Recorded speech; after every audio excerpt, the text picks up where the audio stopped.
I'm Amit from Analog Devices, and we are at InfoComm 2026 at Las Vegas.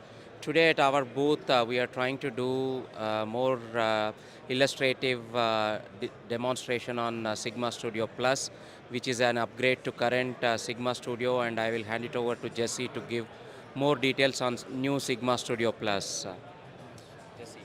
So the original SigmaStudio Classic dates back to the early 2000s, operating with some popular processors like the 1701 and our Sigma 300 series.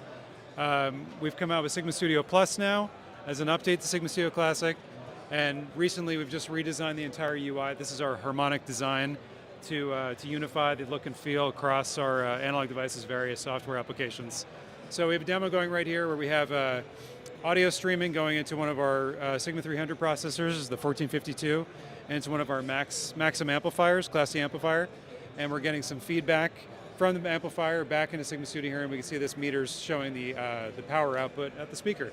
So we can start to do some manipulation and speaker management based on that feedback. So again, SigmaStudio now, SigmaStudio Plus imports all the same libraries and features that you had in SigmaStudio Classic with an updated UI, improved scripting features from Python, and overall an improved user experience. Thank you. And I'm Jesse from Analog Devices, by the way. And our website is